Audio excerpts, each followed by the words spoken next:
was awoke at 4 o'clock by the guns in the park, and could not get much sleep afterwards on account of the noise of the people, bands, etc. Got up at 7 feeling strong and well.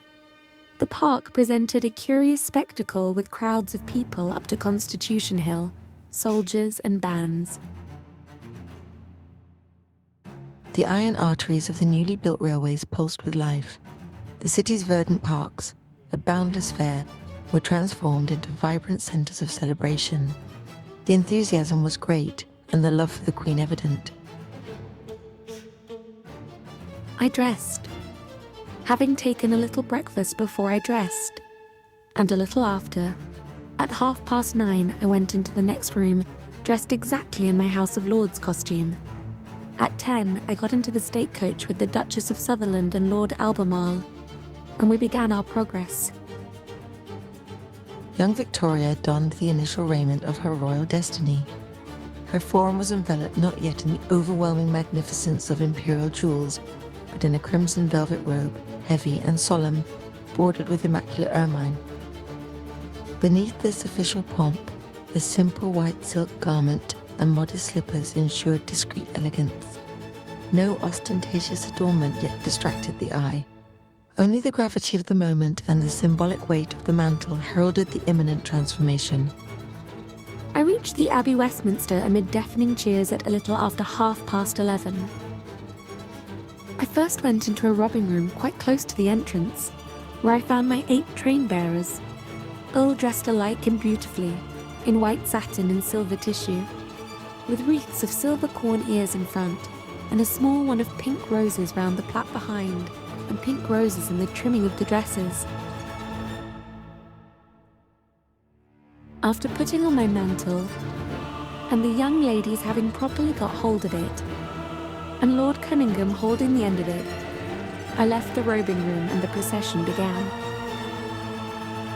At the beginning of the anthem I retired to St. Edward's Chapel, a small dark place immediately behind the altar, with my ladies and train bearers. Took off my crimson robe and kirtle and put on the supertunica of cloth of gold, also in the shape of a kirtle, which was put over a singular sort of little gown of linen trimmed with lace.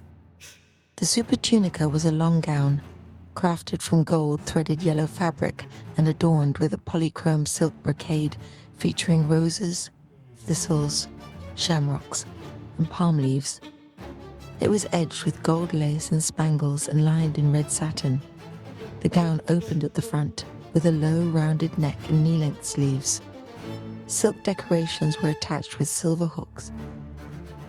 I also took off my circlet of diamonds, and then proceeded bareheaded into the Abbey.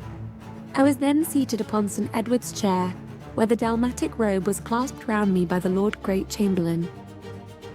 And last the crown being placed on my head, which was, I must own, a most beautiful, impressive moment. All the peers and peeresses put on their coronets at the same instant.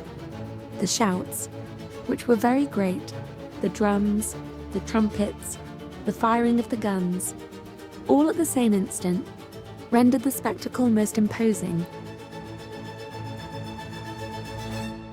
A magnificent new emblem in gold circlet and silver settings glittered with brilliant rose and table cut diamonds alongside pearls, sapphires and emeralds. 4 crosses pâté, fleur-de-lis, and oak leaf-shaped arches majestically adorned the crown. Historic jewels enhanced its splendor: the Stuart sapphire, St. Edward's sapphire, and the famed Black Prince's ruby. A deep crimson velvet cap and an ermine border completed this regal, meticulously crafted masterpiece.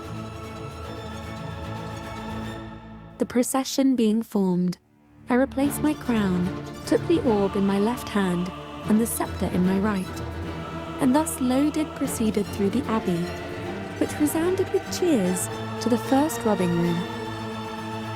The Archbishop had put the ring on the wrong finger, and the consequence was that I had the greatest difficulty to take it off again, which I at last did with great pain.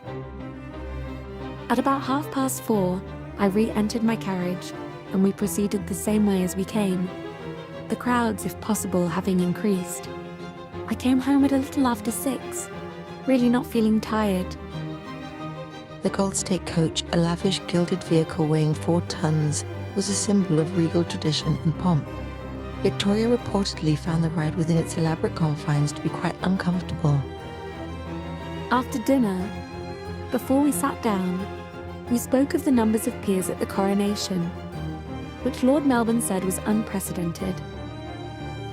The Green Park became the stage for a truly spectacular sight, the air filled with the crackle and boom of a dazzling fireworks display. This vibrant pyrotechnic show was a fittingly magnificent end to a day that marked the beginning of Queen Victoria's long and transformative reign. I then sat on the sofa for a little while. Mama remained to see the illuminations and only came in later. I said to Lord Melbourne when I first sat down, I felt a little tired on my feet.